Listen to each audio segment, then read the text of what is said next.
Hi everyone, it's Erin from the Provincial Farmhouse. Thank you for joining me. Today we're going to create a Farmhouse Christmas sign using IOD's beautiful Noel paint inlay.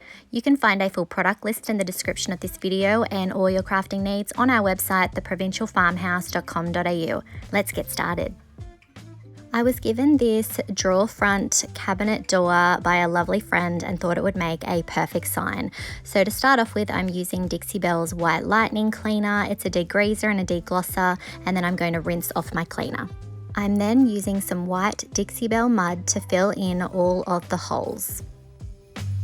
Once my filler has had time to dry, I'm going to use Dixie Belle's Fluff chalk mineral paint over the entire piece. I'm going to do 2 coats of this.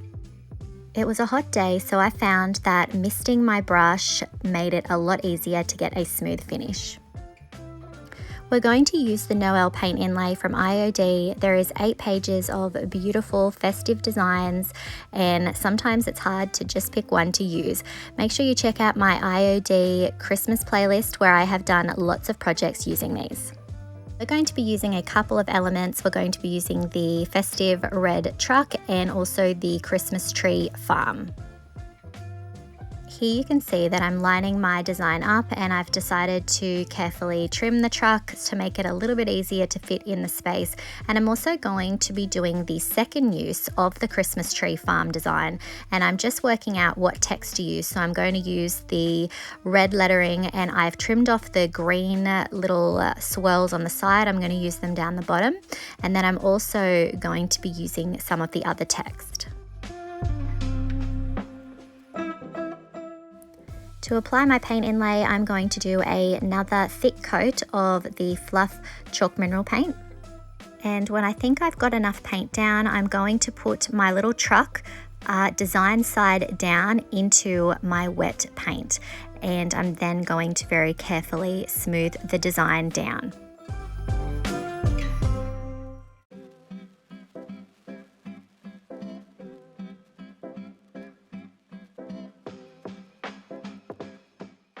You can also use a brayer to help smooth your design down. I'm then going to dampen my inlay with my water mister bottle, and this is going to help the paint from the inlay to release. I'm then using a damp cloth to apply a little bit more pressure and to sponge up any of the excess water.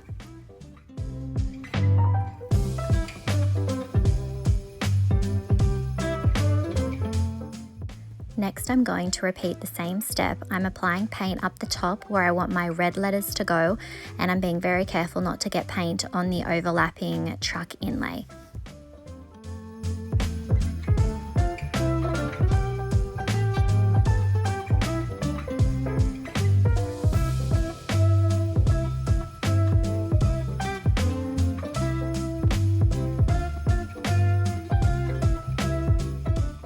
So this is actually the second use of that red lettering. It's from the Christmas tree farm design that you would have seen earlier.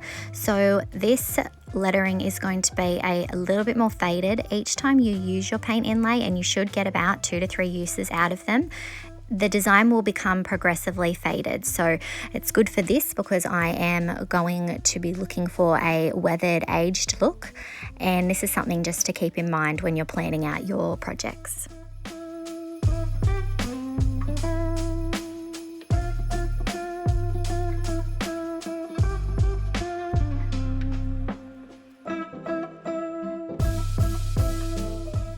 I'm now adding the paint down the bottom for the black text that's from the same Christmas tree farm design.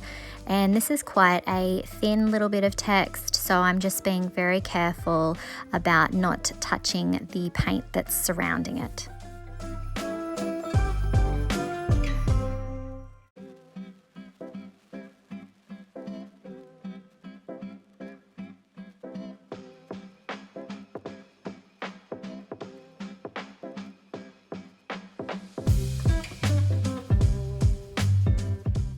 Let me know in the comments if you have tried paint inlays before. Have you tried the Noel paint inlay?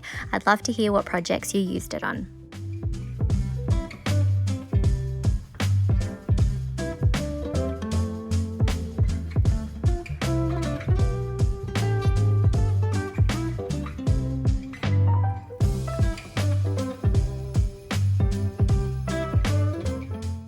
When you're using paint inlays, I definitely recommend working in sections because you don't want your paint to dry too quickly.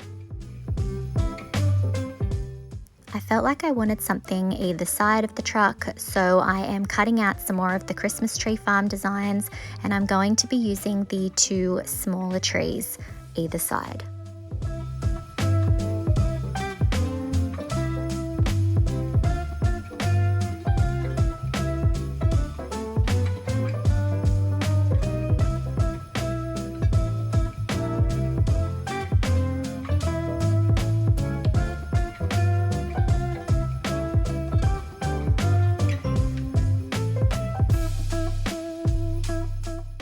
So again, I'm smoothing my design down, being careful not to touch the wet paint either side. And this is the second use of the trees, so they are going to be a little bit more faded than the truck in the center, which is the first use.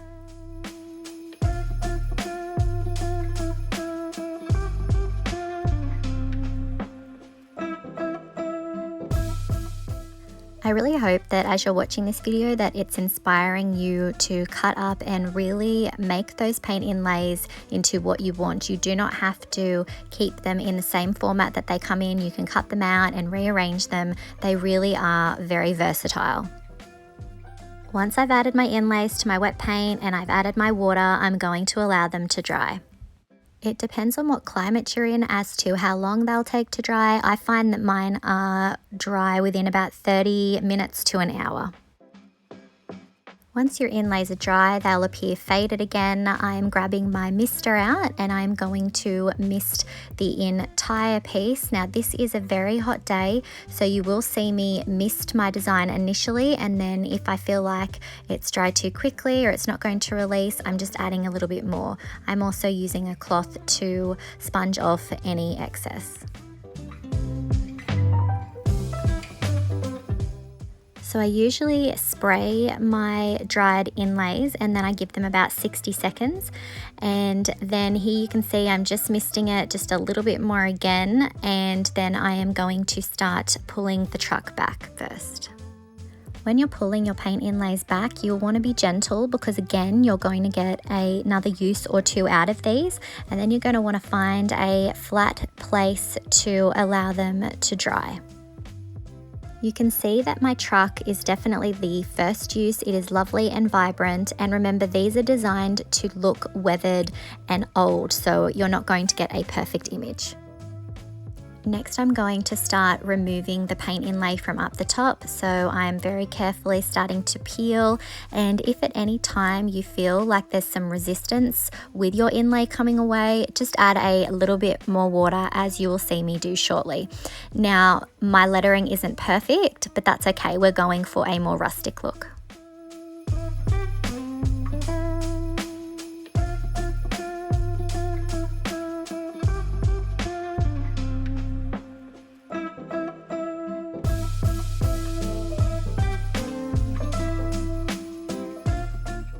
I was going to try and start removing the trees next, but they still felt a little bit stuck, so I've just added a little bit more water and we're going to focus on the lettering down the bottom. This is a very thin bit of inlay, so I'm going to be extra gentle as I'm pulling them away.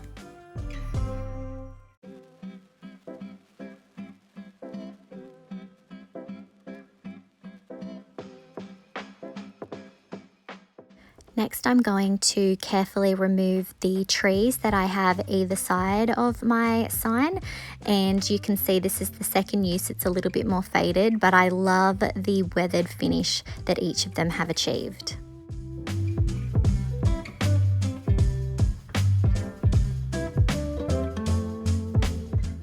I'm then going to remove the green swirls that are sitting either side of my bottom text.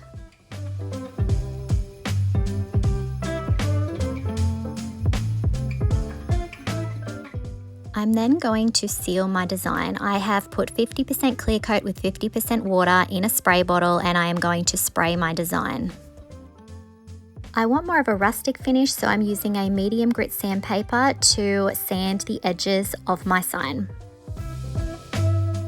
I'm also going to sand certain elements of the sign, including the truck, to try and give it more of a weathered look.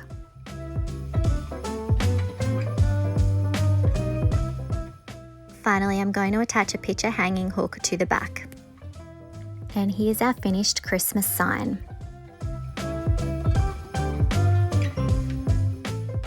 Let me know what you think of today's sign in the comments, and please hit that like button if you liked today's project.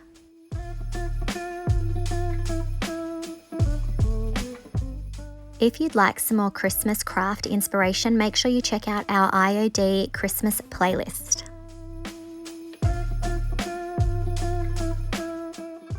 If you haven't already, I would love it if you could hit that subscribe button and the notification bell so that you don't miss out on any of our DIYs.